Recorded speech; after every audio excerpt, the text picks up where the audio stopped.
अस्सलाम वालेकुम एवरीवन जी। तो मैदान अरफात से अब हम निकल के तो चल पड़े हैं मुज़दलिफ़ा की तरफ।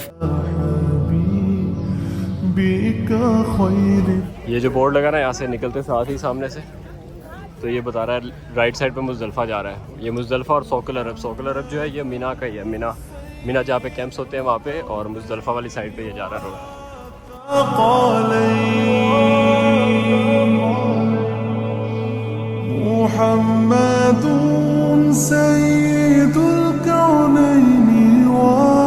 मुज़दलिफ़ा है, मुज़दलिफ़ा में हमने रात गुजारनी है।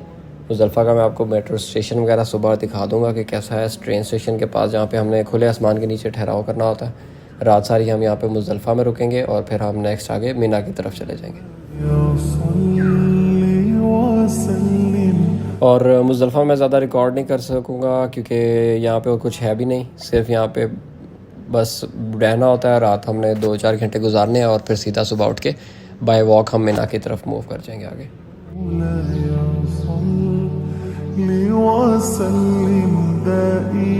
जी, तो ये है मुज़दलिफ़ा का ट्रेन स्टेशन नंबर 2 जहाँ पे हम रात को रुके थे। मुज़दलिफ़ा पे रात जहाँ पे स्टे किया था, अभी हम यहाँ से गुजर रहे थे तो मैंने कहा आपको दिखाता हुआ जाता हूँ।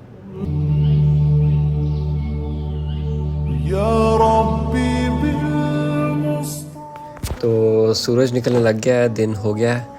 मुज़दलिफ़ा से हम निकल चुके हैं, जा रहे हैं अभी हम मीना की तरफ। ये पूरी रोड है, काफ़ी दूर तक हमें पैदल चल के जाना पड़ेगा। काफ़ी डिस्टेंस है, 3-4 किलोमीटर तो आराम से है।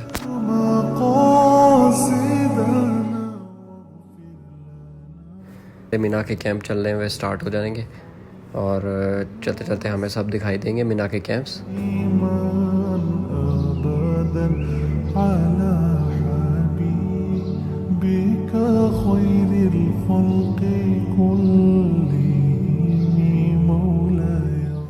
ये जो अब मेरे सामने बोर्ड देख रहे हैं आप, जमरात की तरफ भी रास्ता जा रहा है। मीना और जमरात एक साइड पे हैं, इसी डायरेक्शन में आगे जाएंगे ना तो मीना भी आएगा और जमरात भी आगे आएगा। फिर ये मेरी साइड पे आप देख रहे हैं, दोनों तरफ मीना के कैंप्स हैं, दूर दूर तक जहाँ आप देख सकते हैं।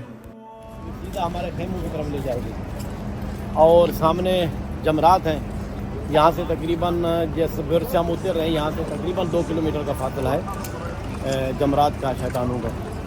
तो वो सामने बोर्ड भी लगा हुआ है, इला जमरात लिखा हुआ है, बल्कि इला जमरात 1 किलोमीटर और 600 मीटर, यानी तकरीबन 1.5 किलोमीटर वो लिखा हुआ है।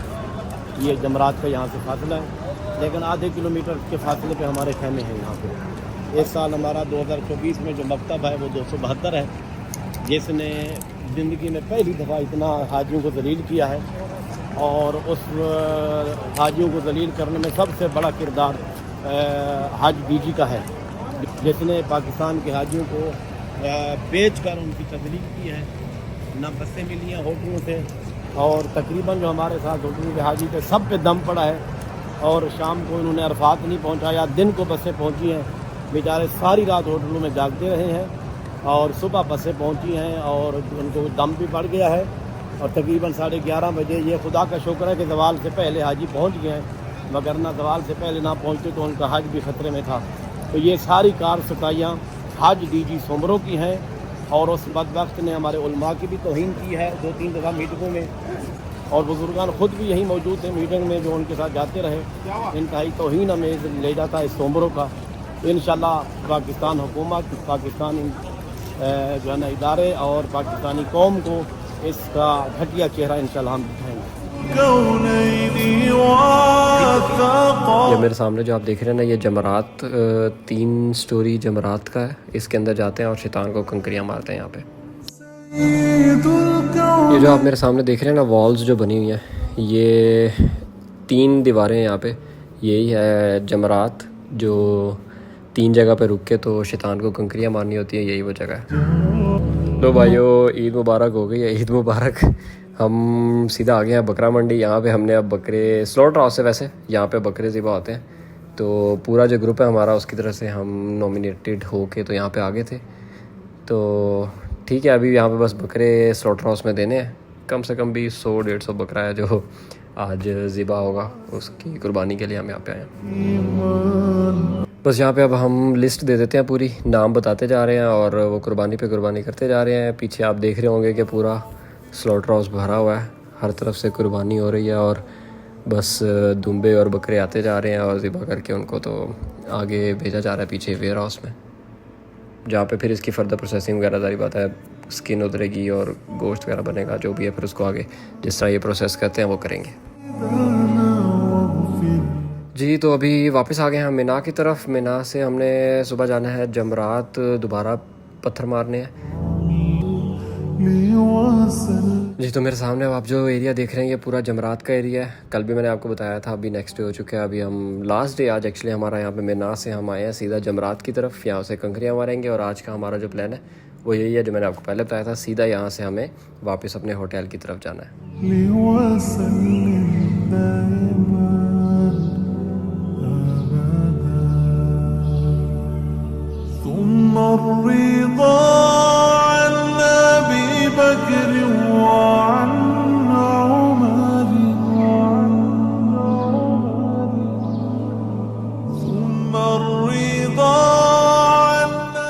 मेरे सामने आप देख सकते हैं, सामने पूरा रश जो जा रहा है, ये पूरा मिना से जो लोग हैं सब आज फ्री होके यहाँ से जमरात जा रहे हैं, जमरात से निकल रहे हैं आगे। फेस मैंने अपना पूरा कवर कर लिया है क्योंकि गर्मी इतनी तेज़ है और मेरे पास अम्ब्रेला नहीं थी। मैं नहीं चाहता कि सूरज मेरे फेस का ख़राब कर दे हालात। तो बस अब यहाँ से निकल रहा हूँ, सीधा पहुँचेंगे, जमरात से फ्री होंगे और सीधा आगे मिना पहुँच के तो आपसे बात करते हैं। वैसे रास्ता इतना ज़्यादा नहीं था, गर्मी बहुत तेज़ है तो मैंने अभी एक अंकल के साथ शेयर कर लिया अम्ब्रेला। तो वैसे तो हम ये बिल्कुल अपने होटल की डायरेक्शन में जा रहे हैं, मज़ीद को 10 मिनट लगेंगे और हम पहुंच जाएंगे अपने होटल में, तो इतना इशू नहीं है उसका।